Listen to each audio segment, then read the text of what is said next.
Hey guys, welcome to the session from Big Data Online School on AWS IAM. Today in this session we're gonna explore more about access management and different components of IAM. So let's go ahead and see what is the agenda for today to cover in this session. Alright, so today we'll cover why do we need access management, and second one is components of IAM. So to understand this topic, let's come up with a real-time example. In a big company, we used to have a server which contain all the personal and information of users, all the tools which required to run a business, all the connection between different server connectivity details are available. And to run that server, we must have an admin who can access that server. So generally, they do not use the root account, they create a separate instance and they configured everything in that separate instance.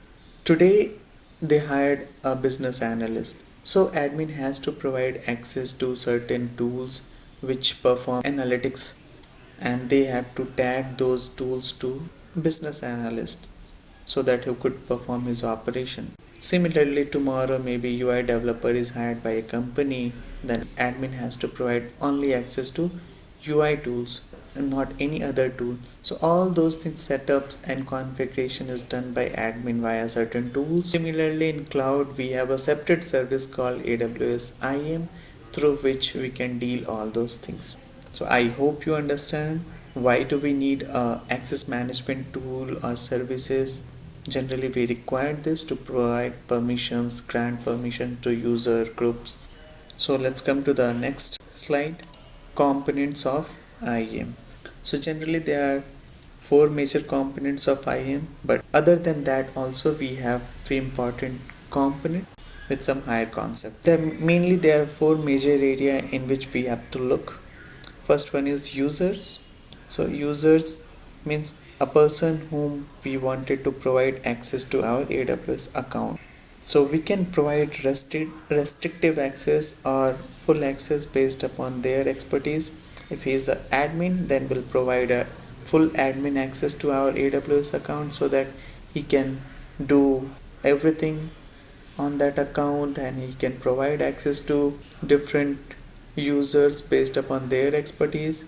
If a user is a developer, then we have to provide restrictive access to perform their coding and migration of all those from one environment to other environment. Those kind of tools we should provide access to them. So based upon the expertise, based upon the user's role, we can provide access to different user through IAM. The user could be two types. Either it could be a IAM user or a federated user.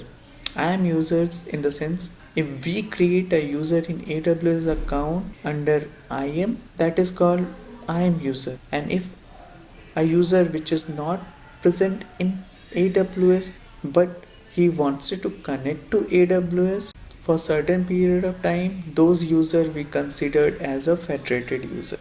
Group means users created and can also be divided among group, and then the rule and policy that apply on the group apply to the user level as well. So if you see this example here, we have a AWS account in the yellow highlighted color, and the green color is nothing but it's a group. So there are three different groups in the AWS account. One is admin, second one is developer, third one is testing group. So a few people which is assigned to corresponding group based upon their expertise, and all the policies or permission be applied on the group level instead of user level. Because if it is a small company with a small project, it's easy to provide access on user level, but it's very tough if the have more than 200 plus, and in that situation it's hard to provide access on user level if the project is really very big and more number of more persons are available in that project.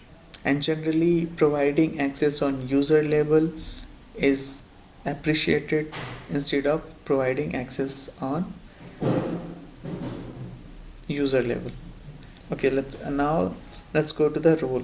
So IAM role is an IAM entity that define a set of permission and making AWS service request.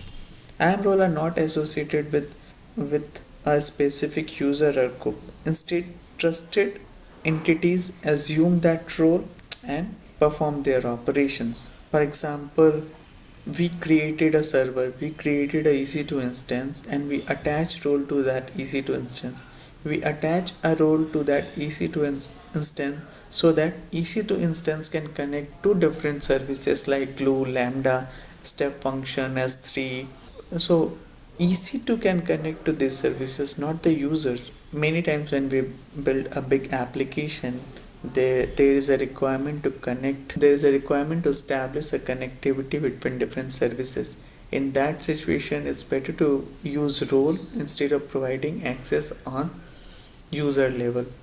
Many times when the developer build a framework, there is a need to connect from one service to other service, and in that situation role plays a very important role. Simply just we attach a role to the service, and based upon that service interact with in different services and perform their job. Policies is nothing but the information that we providing in the form of JSON, what kind of accesses we should provide. So all those details we provide in a JSON template, and we attach that policies either to user group or role, and based upon that user groups and role perform operations in IAM. Thank you for watching the videos. Please stay tuned. In the next video I will explain everything through practically how we can achieve all those things. So in the next video we'll discuss everything practically, how we can create users, group and role, how we can associate policies, users, groups and roles.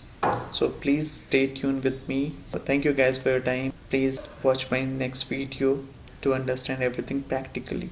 Thank you.